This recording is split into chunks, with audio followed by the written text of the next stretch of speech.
Fundamental reason ఇది. మరి ఏంటి ఫస్ట్ పాయింట్ నేను ఏం చెప్పాను, ఇక వివరాల్లోకి ముందు ఎట్లా ఏం చెప్పాను, అమెరికా ఇరాన్ల మధ్య ఫండమెంటల్ పొజిషన్స్లో తేడా ఉంది.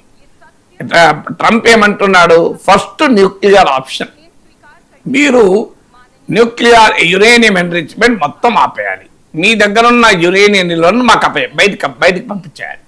ఇది ట్రంప్ అడుగుతున్నారు. సో బయటకని ఎవరికి, అమెరికాకే పంపించాలని ఇండైరెక్ట్గా. ఎందుకంటే మధ్యలో రష్యా ప్రతిపాదించింది ఇరాన్లో ఉన్న యురేనియం నిల్వల్ని రష్యాకు తరలిస్తామని పుటిన్ ప్రతిపాదించాడు. పుటిన్ ఇరాన్తో మాట్లాడకుండా ప్రతిపాదిస్తాడా? ఇరాన్ కూడా ఇబ్బంది కూడా ఉండదు, ఎందుకంటే రష్యా ఫ్రెండ్లీ కంట్రీ కనుక. కానీ అమెరికా అంగీకరించలేదు. అంటే ఇరాన్ దగ్గర ఉన్న యురేనియం నిల్వల్ని తన దగ్గర పంపించాలని ట్రంప్ కోరుకుంటాడు. సో అది ప్రాక్టికల్గా సాధ్యం కాదు.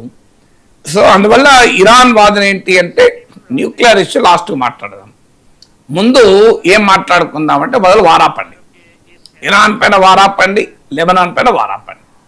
ఈ అన్ని రకాల యుద్ధాలు ఆపితే తర్వాత మిగతా సెకండ్ ఫేజ్ కలిసి రెండవ దశకి వెళ్దాం. సో రెండవ దశ తర్వాత చర్చ, మొదటి దశ ఇది.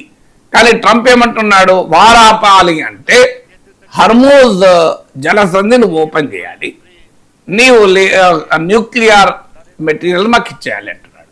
ఆయన హర్మూజ్ జలసంధి మధ్యలో ఓపెన్ చేశారు, లెబనాన్ పై వారాపుడుతోనే ఓపెన్ చేశారు. కానీ ట్రంప్ తన నావల్ బ్లాకేడ్ తీసేయడం లేదు.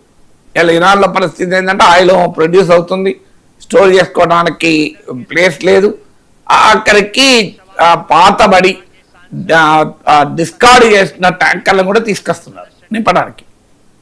ఆ పరిస్థితిలో ఇరాన్ ఉంది.